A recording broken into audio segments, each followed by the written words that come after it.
Alors, ce 9 décembre 2022, ont été présentées aussi au conseil municipal de la ville de Martigues deux motions quasiment équivalentes et qui visaient à dénoncer les réformes en cours dans l'enseignement professionnel orchestrées par Emmanuel Macron et Pape Ndiaye actuellement. Et donc, vous allez voir en vidéo la motion qui a été retenue, qui est très bonne, qui est portée par le député Pierre Dharréville. Et donc, du coup, la motion que j'avais proposée donc un mois avant à la majorité, je l'ai retirée, c'est logique, mais quand même, par rapport à celles et ceux qui l'ont écrit, d'ailleurs, et par respect pour pouvoir donner ma position politique, mais aussi par respect pour celles et ceux qui l'ont écrit, parce que donc quand même une information, les motions que j'ai déposées jusqu'à présent, je vais rendre à César ce qui leur appartient, c'est pas moi qui les écris tout seul. La motion sur Salah Hamouri, j'ai demandé aux associations pro-palestiniennes, à l'Union des Juifs pour la paix, à l'association BDS, etc., de m'aider à écrire cette motion. Sur la féminisation du règlement intérieur, les amendements que j'ai proposés, pareil, ce sont des associations féministes qui m'ont donné des éléments pour que je puisse étayer ma délibération. Et là, en l'occurrence, sur l'enseignement professionnel, ce sont des militants syndicalistes en responsabilité. Et donc, la motion était bonne aussi. Je l'ai retirée parce que, évidemment, on n'allait pas proposer deux motions les mêmes. Et moi, j'allais pas prendre le risque que la mienne soit rejetée. Ça aurait été un peu ridicule. Ça n'aurait pas servi le combat fondamental qu'explique très bien Pierre Dharréville dans sa délibération, le combat fondamental pour l'enseignement professionnel en France, un enseignement de qualité. Je vais vous lire donc la motion que j'aurais souhaité proposer. Et puis après, vous aurez celle qui a été proposée au conseil municipal et validée par l'ensemble du conseil municipal. Elle s'appelait donc motion de défense de l'enseignement professionnel. Le président Emmanuel Macron a annoncé une série de mesures concernant l'enseignement professionnel pour une réforme annoncée sans concertation début 2023. Dans notre pays où 600 000 élèves empruntent cette voie, l'enseignement professionnel a été mis sur pied grâce à l'action du mouvement ouvrier voulant arracher au patronat son monopole sur la définition des besoins sociaux de formation. Le président entend là revenir sur 100 ans d'histoire de l'enseignement professionnel en éliminant sa dimension scolaire, déjà bien attaquée par Jean-Michel Blanquer, et en la réduisant à une formation au travail en entreprise. À Martigues comme ailleurs, les élèves scolarisés en lycée professionnel doivent pouvoir continuer à bénéficier d'un enseignement général de qualité et d'une formation professionnelle en atelier dans le lycée, avec un cadre national de référence. Or, l'objectif à peine masqué du gouvernement, c'est de pousser l'enseignement professionnel dans les bras des entreprises, qui trouveront ainsi des travailleurs et des travailleuses à moindre coût. Cela s'inscrit dans la philosophie politique néolibérale des précédents gouvernements, qui consiste à réserver l'enseignement des disciplines scolaires aux classes moyennes ou supérieures et à envoyer les enfants des classes populaires travailler en les privant de l'acquisition d'une culture scolaire globale pourtant tellement nécessaire à leur émancipation. Le conseil municipal est invité à affirmer son attachement au service public d'éducation où, de la maternelle à l'université, en passant par le lycée professionnel, les savoirs généraux et les savoirs professionnels se transmettent à dignité égale. Refuser que l'école, dans son organisation ou ses contenus d'apprentissage, se soumette aux exigences du patronat. Demander au président de la République, Emmanuel Macron, de renoncer à sa réforme de l'enseignement professionnel. Voilà la motion que je souhaitais proposer. Bon, et ça en est une autre, elle est bien aussi. Je l'ai validée. Je vous laisse l'écouter. 60 motions. C'est ça, les questions c'est après, oui. 60 motions pour une ambition éducative pour les lycées professionnels, présentées par la majorité municipale et rapporteur, monsieur le député Pierre Dharréville. Merci monsieur le maire. Je voudrais commencer évidemment par vous remercier des interpellations que vous ferez parvenir à moi-même et à mes collègues à l'issue de ce conseil municipal, et j'ai évidemment suivi avec attention les échanges qui ont eu lieu sur la question de l'apprentissage. C'est une question importante, sujet sur lequel évidemment je crois que nous devons tous et toutes être préoccupés parce que il y a autour de cette question de la rémunération, je pense, des enjeux qui encore ne sont pas réglés, évidemment, et dans la loi, il y a sans doute un certain nombre de choses à faire évoluer de ce point de vue-là. Pour les apprentis, dont je voudrais quand même souligner la nécessité de mieux les protéger comme jeunes en formation, parce que c'est ça leur statut d'abord.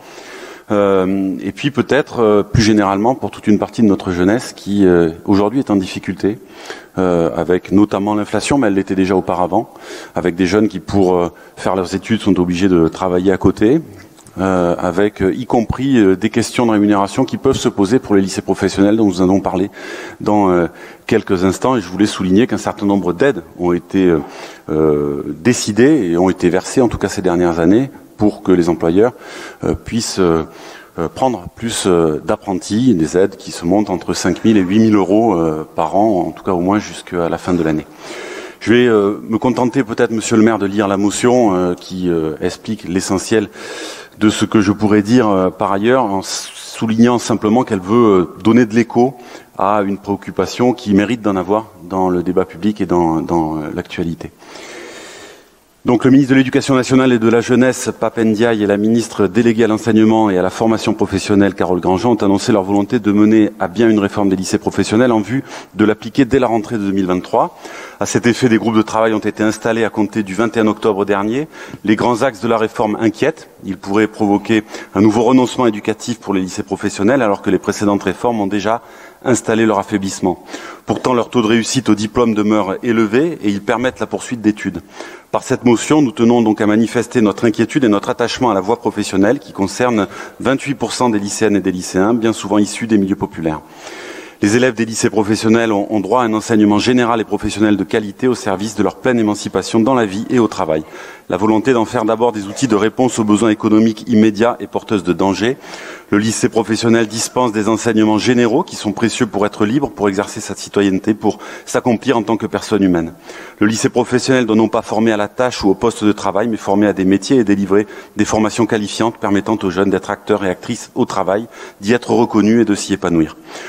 Or, le doublement du temps de stage au détriment du temps dédié à l'enseignement ou l'accentuation d'une orientation de plus en plus précoce aggraverait indiscutablement une situation rendue sensible par les multiples réformes de ces dernières années, dont celle de 2018 qui a déjà réduit les heures de cours avec pour conséquence la suppression de 1500 postes d'enseignants, sans compter les difficultés rencontrées par les élèves pour trouver un stage correspondant aux besoins de la formation choisie. La qualité de la formation et le caractère national des diplômes qui permettent la réussite et ouvrent la possibilité de poursuite d'études sont des garanties pour les jeunes qui ne doivent pas être affaiblis. On parle enfin de faire passer ces lycées sous l'égide du ministère du Travail et de donner du pouvoir sur les formations au monde économique. Les lycées participent du service public de l'éducation et s'inscrivent dans une politique éducative qui ne saurait être déterminée que démocratiquement par la puissance publique. À l'instar de l'intersyndicale mobilisée, nous partageons l'exigence de permettre aux élèves empruntant la voie professionnelle de bénéficier d'une formation de qualité où les équilibres entre temps d'études et de stage entre disciplines générales et professionnelles seraient respectés. Dans notre territoire, la voie professionnelle propose un éventail de possibilités pour les élèves. Notre société fait face à des défis considérables, comme par exemple celui de la transition écologique ou celui de l'autonomie, qui peuvent rencontrer les aspirations des jeunes en formation. À l'heure où nombre de métiers doivent être mieux reconnus, le lycée professionnel est au carrefour de ces enjeux. Dans ces conditions, le conseil municipal de Martigues affirme son opposition à une réforme d'abaissement de la voie professionnelle, affirme sa solidarité avec les personnels de l'enseignement professionnel, les parents d'élèves et les élèves eux-mêmes, demande un véritable processus démocratique pour définir les contours d'une réforme capable de renforcer les lycées professionnels et manifeste son soutien aux mobilisations locales en faveur d'une ambition éducative pour les lycées professionnels. J'en termine, Monsieur le maire, en disant que j'ai pris connaissance de la motion qui est proposée par Frédéric Grimaud et je constate que ces motions me semblent aller tout à fait dans la même direction et je me félicite que nous soyons tout à fait d'accord, mais je n'en doutais pas sur cet enjeu. Merci. Y a-t-il des observations, des interventions? Oui, Monsieur Boissin. Oui, Monsieur le maire, voter une motion, c'est un choix politique et citoyen. Pour Macha Amini, j'ai été interloqué par Madame Dojani qui m'a fait penser à la chanson de Jacques Brel, Pourquoi ont-ils tué Jaurès, et par Monsieur Fro ce soir, plus proche de l'aveu que de Sébastien Jomel. Alors oui, voter une motion, Monsieur Fro. J'ai demandé le boycott de la Coupe du Monde. Oui, parfois, comme mes collègues Modem, Monsieur Darville la rencontre à l'Assemblée, on a des voix dissonantes, mais libres dans nos convictions, citoyens, centristes et tolérants.